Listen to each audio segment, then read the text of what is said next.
नमस्कार, स्वागत है आपका एबीपी गंगा में। मैं अवधेश। हाई अलर्ट की शुरुआत करते हैं और हाई अलर्ट में आज आपको दिखाने जा रहे हैं संदूक, साजिश और सस्पेंस। इसके साथ ही आपको दिखाएंगे सड़क पर चाकू वाला शैतान। वहीं आपको दिखाने जा रहे हैं नौकरी के नटवर लाल। तो शुरुआत करते हैं हाई अलर्ट।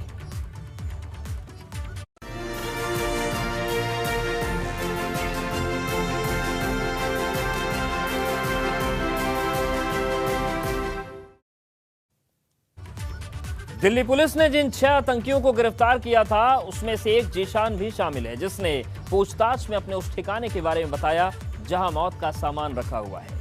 और जब पुलिस ने प्रयागराज के पोल्ट्री फार्म पर छापा मारा तो वहां से बरामद हुआ विस्फोटक, जिसके बाद से ही पोल्ट्री फार्म के मालिक शाहरुख की तलाश हो रही थी, जिसे पुलिस ने हिरासत में ले लिया है। तो वहीं शाहरुख का पुलिस हिरासत में आने से पहले का एक वीडियो वायरल हुआ जिसमें वो खुद को बेकसूर बता रहा है।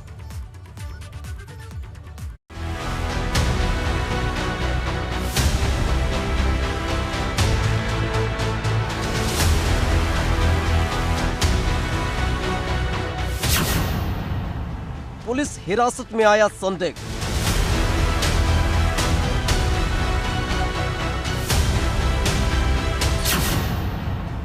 शाहरुख की तलाश में थी पुलिस।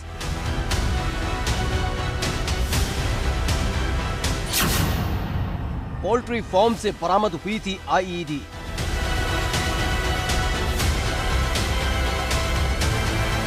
जिन 6 आतंकियों को एटीएस ने गिरफ्तार किया था उनसे पूछताछ के दौरान कई खुलासे हुए थे, जिसके बाद एटीएस ने प्रयागराज में भी छापेमारी की थी, जहां एक पोल्ट्री फार्म से बरामद हुआ था मौत का सामान। पोल्ट्री फार्म से आईईडी बरामद होने के बाद पुलिस को लगातार तलाश थी पोल्ट्री फार्म के मालिक शाहरुख की, जिसके लिए पुलिस और एटीएस लगातार दबिश डाल रही थी। इसी बीच शाहरुख को पुलिस ने हिरासत में ले लिया है और अब शाहरुख से एटीएस पूछताछ करेगी। इससे पहले एक वीडियो तेजी से वायरल हुआ जिसमें शाहरुख नजर आ रहा है, उसके हाथ में छाता है और वो लगातार खुद को सरेंडर करने की बात कह रहा है। मैं जा रहा हूँ, बारिश रुक गई है, मैं जा रहा हूँ कोतवाली सरेंडर करने अपने आप को।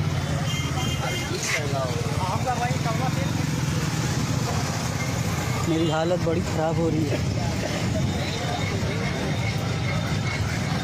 मेरा इसमें कोई हाथ नहीं है।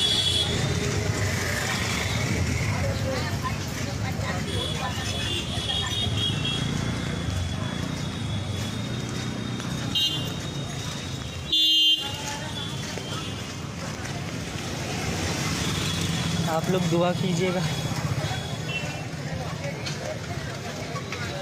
पुलिस वाले मेरी बात माने, जो सच है हमने बोला है, जो हमने अभी पोस्ट किया है उसको देखिए।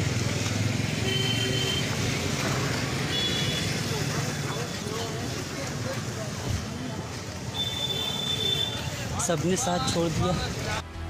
इसमें शाहरुख ने बताया कि कैसे उसे जीशान ने एक बॉक्स रखने के लिए दिया था, जिसके बारे में उसको कुछ पता नहीं था।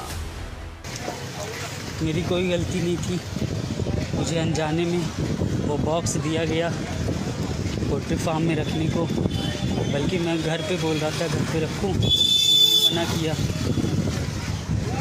तो हमने कहा कि वहाँ तो फिर वहाँ रख दिया हमने। तो रखने के बाद अपनी खाला से बोला कि इसको छुइएगा नहीं, दूसरे की अमानत है। उन्होंने कहा ऐसी चीज़ तो नहीं है, हमने कहा नहीं। वीडियो में शाहरुख बता रहा है कि जैसे ही एटीएस ने छापेमारी शुरू की, उसके बाद शाहरुख के हाथ पांव फूल गए और उसने जीशान और ताहिर को फोन किया था, लेकिन फोन नहीं उठा।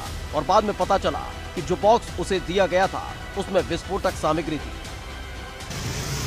लेकिन कल दोपहर, उसके अगले दिन दोपहर में जोहर की नमाज़ पढ़ा हमने, पता चला कि वहाँ पुलिस फोर्स आई है, मेरा नंबर मांग रही है वो। तो हमने कहा दे दो। फिर मेरी बात हुई एटीएस से, हमने कहा 6 बजे तक आएंगे।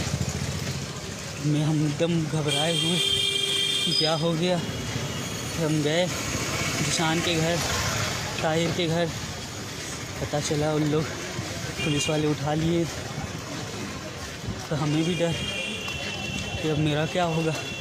हम भागे भागे फिरे, स्विच ऑफ करके मोबाइल 6 बजे नहीं गए। 6 बजे का हमने टाइम दिया था, फिर 7, 7:30, 8 बजे गए। फ़ोन किया आंटी को, नहीं उठा रही थी। फिर अंकल को किया, हमने बोला क्या हुआ, लोग गए, क्या हुआ, कहीं वहाँ से बम बरामद हुआ है। दरअसल शाहरुख ने इस वीडियो के जरिए बताया था कि वो कोतवाली सरेंडर करने जा रहा है और बार बार खुद को डरा हुआ बता रहा था, लेकिन अब उसको पुलिस ने हिरासत में ले लिया है। वहीं शाहरुख ने इससे पहले भी खुद को बेकसूर बताया था। मैं जा रहा हूँ, बारिश रुक गई है, मैं जा रहा हूँ कोतवाली सरेंडर करने अपने आप को।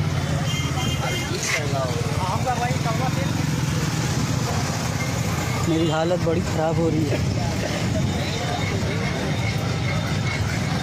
मेरा इसमें कोई हाथ नहीं है। आप लोग दुआ कीजिएगा,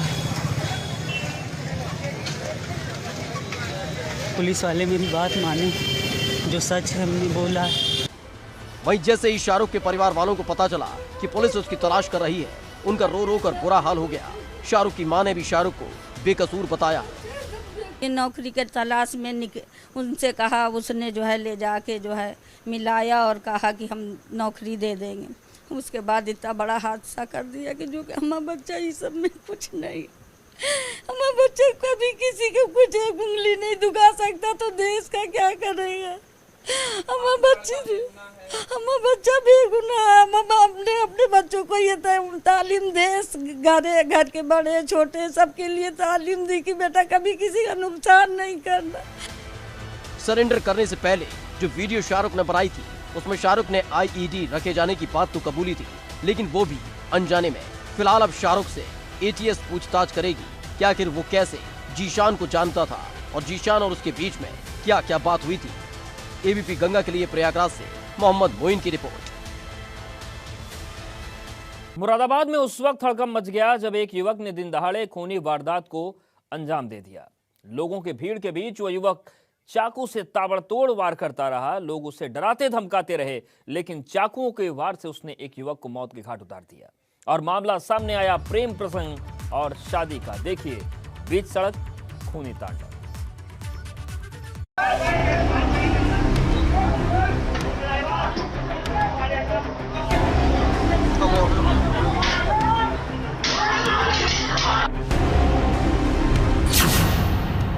बीच सड़क खूनी संग्राम।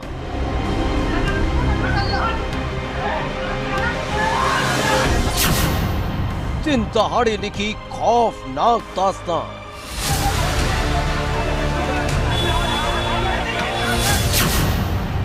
चाकुओं का ताबड़तोड़ वार।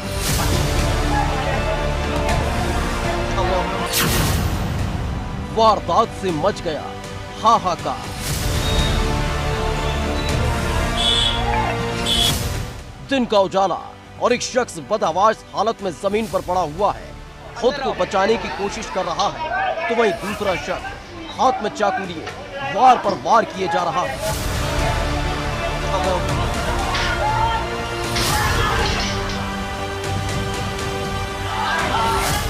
खून से लथपथ युवक भागने की कोशिश करता है। लोग चीख पुकार करते हैं, लेकिन मानो आरोपी के सिर पर सवार था खून और उसने बीच सड़क पर दिया वारदात को अंजाम। अंदर आओ। 1, 2, 3, 4 चाकुओं से वार लगातार जारी रहता है। इसी बीच एक युवक डरते हुए आरोपी पर डंडे से वार करता है, जिसके बाद वो आरोपी भाग खड़ा होता है।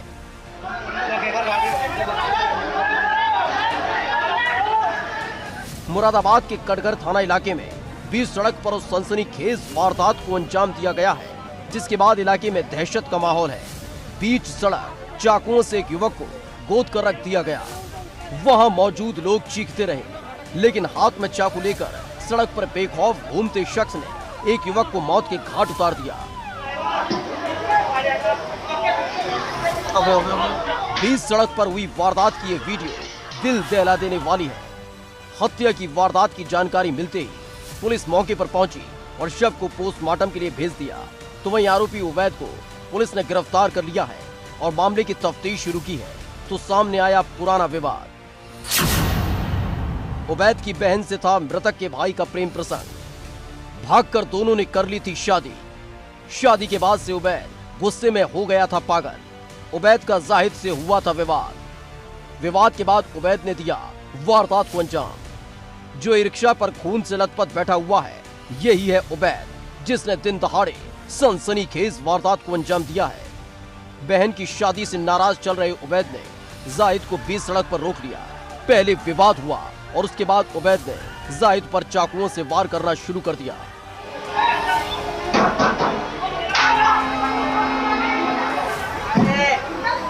इस दौरान वहां मौजूद लोग उबैद को रोकने की कोशिश करते नजर आए, लेकिन उबैद उनको भी चाकू दिखाकर डराता नजर आया और जब जाहिद जमीन पर गिर गया तो एक के बाद एक चाकुओं के वार से उबैद ने जाहिद के इस जिस्म को उधेड़ दिया और जाहिद ने बीच सड़क पर ही तड़प तड़प कर जान दे दी। थाना कटघर क्षेत्र में पीतल बस्ती एरिया में ये उबैद नाम के व्यक्ति द्वारा जाहिद को चाकू मारा गया था। इसको तत्काल हॉस्पिटल इलाज के लिए भेजा गया था। इलाज के दौरान इसकी मृत्यु हो गई है। इसमें अभी तक जो जांच में आया है, इसमें जो मृतक है, इसके जो बड़े भाई से मारने वाले व्यक्ति की बहन की कुछ दिन पहले शादी हुई थी। इसमें किस बात को आज ये विवाद हुआ था, इस पर जाँच की जा रही है।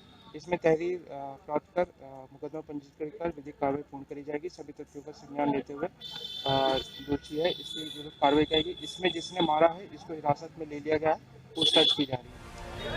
फिलहाल पुलिस ने उबैद को गिरफ्तार कर लिया है तो वहीं इस वारदात के बाद इलाके में हड़कंप मच गया है। लेकिन इस वारदात के बाद से इलाके में पुलिस बल तैनात कर दिया गया है और मामले की जाँच की जा रही है। एबीपी गंगा के लिए मुरादाबाद से उबैदुर रहमान की रिपोर्ट। वो सेना के नाम पर लोगों को चूना लगाते थे, वो सेना में भर्ती कराने का सपना दिखाते थे और उस सपने को पूरा करने के नाम पर मांगते थे रकम, और जब एक बार रकम उनके हाथ तक पहुंचती थी तो हो जाते थे गायब। पुलिस ने कैसे ही गिरोह को गिरफ्तार किया है जिन्होंने सेना में भर्ती के नाम पर लोगों को लगा दिया चूना, और अब पुलिस को तलाश है इस गिरोह के और भी सदस्यों की जो चला रहे थे सिंडिकेट।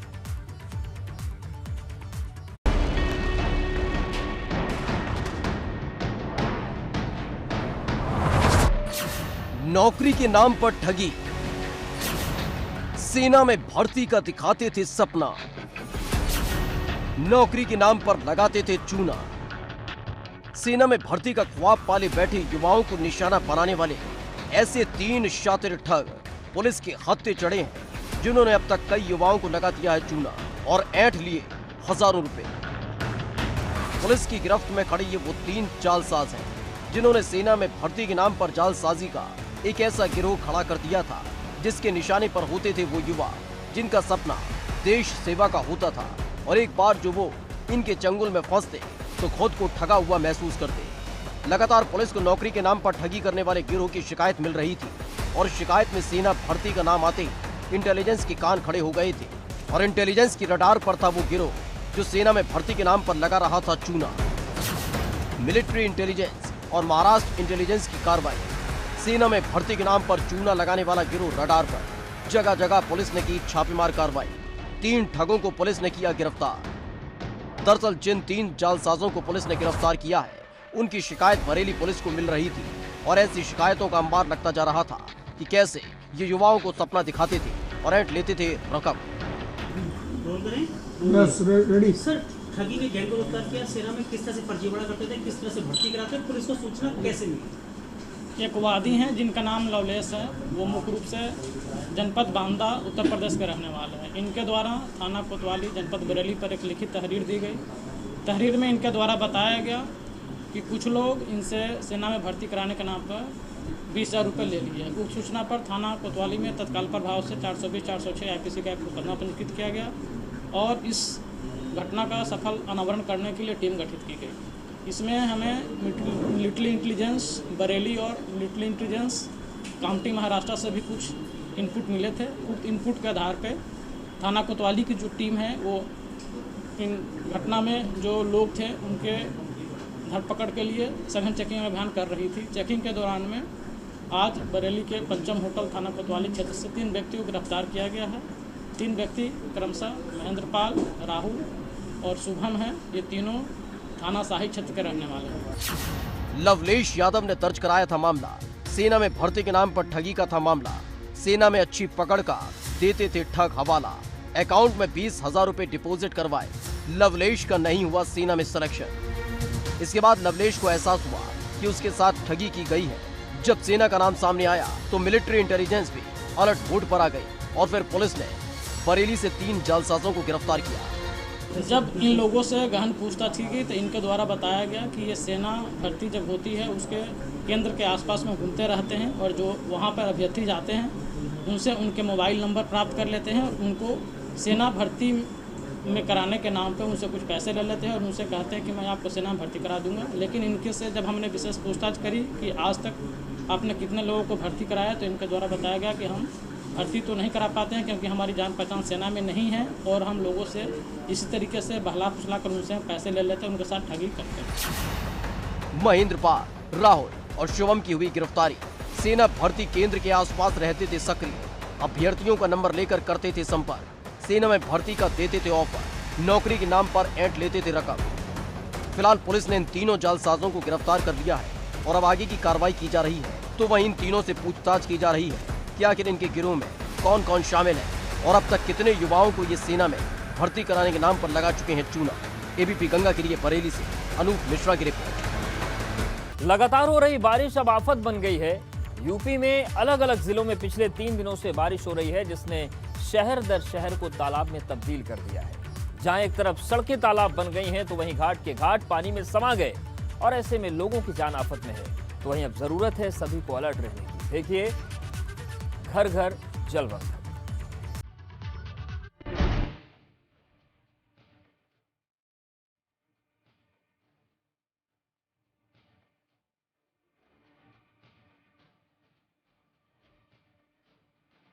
आसमान से बरसा बेतहाशा पानी।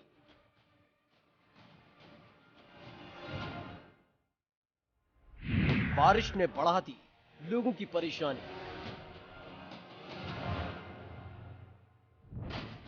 कहीं डूब गए चौक चौराहे, कहीं डूब गए घाट।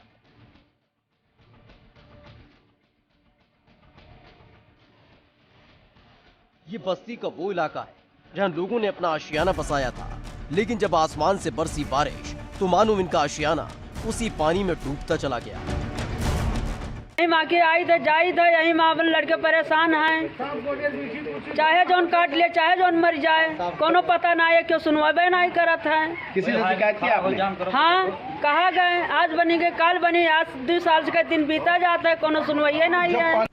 बस्ती के अलग अलग इलाकों में हालात भयावह हो चुके हैं। 3 दिन से लगातार हो रही बारिश ने लोगों का जीना मुहाल कर दिया है। कई फीट पानी सड़कों पर जमा है और अब उसी पानी को पार करने को मजबूर है स्थानीय निवासी। पानी भरा हुआ चेयरमैन से कहेंगे हम क्या करिए, क्यों ना आओ तो काम में हमरे लड़के झीन झीन में पानी घर में सब रेंगत बाटिन, कहाँ बनावे कौन मेरे के खाए, कहाँ जाए हैं? घर में भी पानी, घर में पानी हला पूरा। कितना दिन से पानी भरा हुआ? कल से थी। एक तरफ बारिश लोगों का जीना मुहाल कर रही है तो वहीं पानी की निकासी न होने की वजह से हालात और भी बदतर हो गए हैं। यहाँ पूरा शहर मानो तालाब में तब्दील हो चुका है। 3 दिन से हमारे यहाँ बारिश हो रही है और पूरे घर में पानी हिल गया। बच्चे पूरे परेशान हैं। यहाँ आज जो अभी 2 घंटे पहले चेयरमैन साहब आए थे, हमारी भतीजी जब पूछे कुछ तो कह रहे हैं कि इसमें हम क्या करें। बाराबंकी में हालात आपके सामने हैं, जहाँ जगह जगह जल भराव हो गया और नदी नाले उफान पर है। मानो बाराबंकी के कुछ इलाके टापू में तब्दील हो गए हैं। हम इस वक्त पटेल तिराहा के नज़दीक उस जमुरिया नाले के पास में हैं, जहां देखिए इस वक्त जमुरिया नाला जो है अपनी उफान पर है और आसपास की जो कॉलोनी से पानी आ रहा है वो आप देखिए तस्वीरों में किस तरह से जो है उफान कर रहा है। साथ ही यहाँ पर जो है कचरा काफ़ी फंसा हुआ है। नगर पालिका की परिषद के कर्मचारियों द्वारा लगातार जो है यहाँ से कचरा हटाया जा रहा है। अब तक लगभग कई टन जो है कचरा यहाँ से हटाया जा चुका है और जो ये आप जमुरिया नाले का फ्लो देख रहे हैं ये कहीं ना कहीं भले ही कम हुआ है, लेकिन आसपास की जो कॉलोनी है वहाँ लोगों के घरों में पानी भरा हुआ है। बाराबंकी के जमुरिया नाले के पास हालात खराब हैं। यह नाले के पास बने घरों ने जल समाधि ले ली है, जिसके बाद लोग इलाके से पलायन करने को मजबूर हो गए हैं।